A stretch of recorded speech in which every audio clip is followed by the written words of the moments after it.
We continue to remember Sparky Anderson, the famed Detroit Tigers manager who passed away today from complications of dementia. He was 76 years old. Anderson was beloved in Detroit, leading the Tigers to their last World Series championship in 1984. Our affiliate in Detroit takes a look back at his life and his career. George Lee Anderson, better known as Sparky, was born February 22, 1934 in Bridgewater, South Dakota. His Major League playing career lasted all of one season, but Sparky Anderson made his mark as one of the greatest managers ever. In the 1970s, Anderson became the manager of the Cincinnati Reds. He was the leader of the Big Red Machine.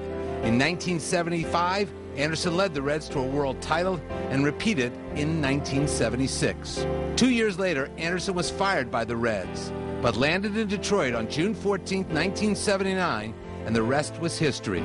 His wit, his humor, and his personality became legendary in this town. Do you go home at the end of this season, try to forget everything, and then regroup?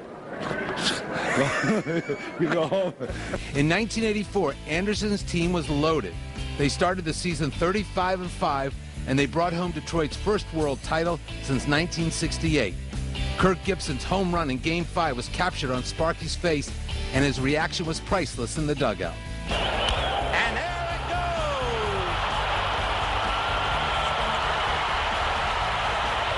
In 1987, Sparky may have pulled off his biggest coup of all. He started a charity for children called Catch, Caring Athletes Team for Children's in Henry Ford Hospital. Sparky? Thank you, Bernie. First of all, let me say this, that it's wonderful, and baseball has been so great to all of you fans that have been able to watch it over the years, and it's certainly been extra special to me. But there's nothing in this world that you will ever do that's better than helping a child. That same year, the Tigers finished with the best record in baseball, but were upset by the Twins in the ALCS. Then in 1989, the Tigers stunned everyone by losing 103 games. Anderson was a realist before heading to spring training the following season. Will you be the manager of this team next year? Yeah, I don't know why they're going to let me attack it again, but yes, I'll be the manager. Bro. No question. No questions whatsoever. I'll manage the Detroit Tigers next year, and like I say, boy, they got a lot of confidence in me. In 1995, Anderson stepped down as manager of the Tigers. He wasn't happy with the state of the game at that point following the strike of 1994.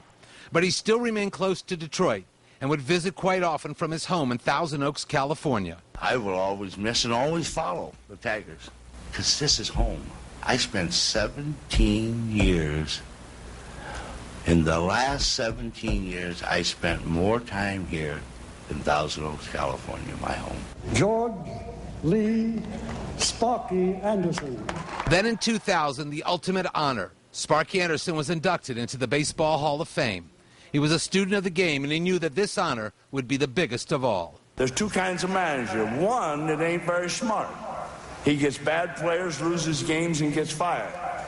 There was somebody like me that I was a genius. I got good players, stayed out of their way, let them win a lot, and then just hung around for 26 years. It was a lot of fun. Sparky Anderson was without question one of the most charismatic personalities the game of baseball has ever seen. He always had a moment for everyone, and he loved to laugh, and he loved to have fun. I don't ever make fun or joke, and my wife knows it. She knows how much I think of her, and she knows the way I felt about you. I gave you the name Bernardo. Nobody else did that. No, nobody, right. That's right. And the thing about Carmen is, you know, she used to carry both of us. Now she only has to carry me. That's right. You know. Yeah, you still got it. You still got it. And Sparky was an emotional man. That side of him came to the surface when his friend Ernie Harwell passed away. He was so unique because he loved everybody. He had nobody that he didn't like. You know, it's such a shame when a man who cares that much for people has to leave us. It would be difficult to sum up the life of Sparky Anderson in just a few sentences. But if you ask Sparky Anderson how he would like to be remembered, he doesn't hesitate with an answer. I came into the game and never stole, never cheated anyone, and was left the game the same way. You know, I feel so proud of myself, and that's bragging. I feel proud of myself because I know I didn't leave no bad marks behind me. That's a lot to put on a headstone, though. Oh, that's a lot. Man, no, I think I'm going for the cremation. Make it quick, Bernardo, make it quick. Sparky Anderson, one of the all-time greats in any sport, dead at the age of 76.